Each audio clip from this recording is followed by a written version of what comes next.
여보세요? 네, 여보세요? 네, 안녕하세요. 네, 안녕하세요. 네, 시청자님 어떤 물건 고민 있으실까요?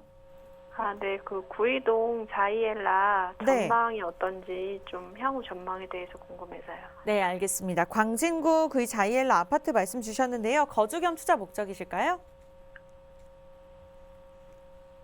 네, 네, 알겠습니다. 거주하면서 향후 전망이 어떨지에 대한 이야기를 나눠볼게요. 팀장님과 인사 나눠보세요. 안녕하세요, 네. 시청자님. 네, 안녕하세요. 네, 이거를 매수를 하셨나요? 네, 분양을 받으셨나요? 아니면 분양받았어요. 분양을 받으셨어요? 네, 분양가가 얼마 정도의 분양을 받으셨어요? 8억 8천이요. 8억 8천 30평대인가요? 네, 분양을 받으셨고 다 지어지면 들어가 사실 거네요?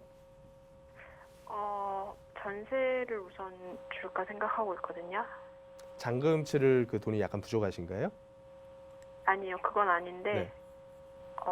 지금 그 지역에 살 수가 없어가지고. 아, 그래서요. 그러세요? 네, 그러면 전세 두고 있는 그 기간 동안은 투자라고 봐도 무방하겠네요. 네, 네. 자, 그러면 향후 전망이라고 하는 거는 몇 년 뒤의 전망을 말씀하시는 건가요? 지금 이제 전세 주면서부터 그때의 전망을 말하는 거예요. 5년? 네, 5년 안쪽. 5년보다 짧게? 네, 그러면 이거는 제 주관적인 의견이 들어갈 수도 있는 거예요. 그거는 네. 참고하셔야 됩니다, 시청자님께서. 네, 어차피 이런 식으로 지어지는 소규모의 아파트들은 네, 주변에 있는 대형 단지, 판상형 아파트들 가격 밑에서 존재를 할 수밖에 없어요. 네, 어차피 전반적인 그 뭐 커뮤니티라던가 아니면 뭐 주거에 대한 편의성이라던가 이런 부분들에서 단지형보다 많이 떨어지는 편이잖아요. 네, 그렇다고 하는 것은 올라갈 때가 됐을 때 매수하려는 사람들의 이목을 집중시키기에는 약간 부족하다라는 거예요. 네, 그렇기 때문에 언제나 올라갈 때의 그 기울기 역시도 주변에 있는 이런 대형 단지들 기울기보다 약간 낮게 움직이는 경향이 좀 있어요. 네, 그래서 보통 이거는 뭐 일괄적으로 얘기 드릴 수는 없는데 10에서 많으면 한 20% 정도까지 밑에서 가격이 형성된다라고 생각을 하시면 될 겁니다. 물론 뭐 네. 신축이고 역에서 가깝고 소형 평수고 이렇게 되다 보면 조금은 더 이게 붙을 수는 있어요. 네, 근데 이거를 대형 단지보다 치고 올라갈 수는 없다라고 인식을 하셔야 될 거고 그 관점에서 네. 봤을 때 분양가가 싼 분양가는 절대 아니었어요. 네. 그러면 향후 어떻게 될 거냐면 네. 아무래도 주변 시세보다는 조금이라도 밑에서 분양은 받으신 거잖아요. 네, 그러면 가격이 떨어질 때 방어력은 당연히 더 있다고 보셔야 되겠죠. 네, 그렇게 됐다가 또 5년, 10년 더 보유하면 올라가긴 올라가겠지만 주변에 있는 대형 단지 올라가는 기울기에 비하면 약하게 올라가겠죠. 네, 그러면 이런 상품들의 특징을 저는 투자 관점에서 바라보면 뭐라고 보냐면 네. 내가 모든 자본을 들여서 내 거주할 집 한 채로 붙잡아 놓기에는 좀 부족하다라고 보고 있는 거고 투자 목적으로 접근할 때는 네. 가격이 많이 조정이 되면서 전세가가 이렇게 치고 올라와서 붙었을 때 네. 전세를 끼고 작은 자본으로 잡아놨을 때는 네. 가격이 올라가는 건 조금 올라가더라도 네. 투자 금액이 적으니까 수익률에선 좋을 수 있다. 이렇게 분석을 해요. 음, 그렇기 때문에 제가 이제 세미나 오면 뭐라고 말씀드리냐면 이번 5, 6년 동안 아파트 가격 올라가면서 가장 많이 오른 거는 당연히 강남 재건축이다. 가격대별로. 네, 근데 수익률 개념에서 봤을 때 수익률 1등은 강남 재건축이 절대로 아니다. 네, 이렇게 말씀을 드려요.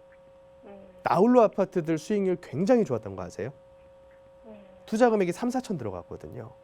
아, 그런 개념의 투자는 괜찮지만 한 채 보유하면서 얘만 가지고 어떻게 해보겠다라는 관점에서는 남들보다 뒤처진다라는 거예요. 왜냐? 10년 지나고 갔을 때 10년 지나고 얘 팔면 옆에 있는 레미안 파크 스위트 못 산다는 얘기예요. 음, 그래서 남들 밑에 서 있다라는 거예요. 그럼 그래서 이거는 이런- 장기간 보유하는 게 나은가요? 저라면 이거를 장기간까지 끌고 가진 않을 것 같아요. 음, 20년 끌고 가게 되면 그 우리 시청자님의 부모님 세대분들 네, 그분들께서 많이 저한테 오셔가지고 하는 얘기가 뭐냐면요. 네, 신혼집 어디다가 차렸는지가 자기 자산 지금 계층을 결정을 해버렸대요.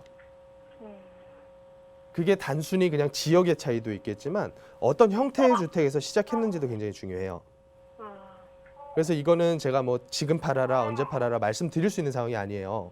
네, 왜냐하면 시청자님께서 이거는 선택을 하시면서 여러 가지 조건들을 따져봐야 되거든요.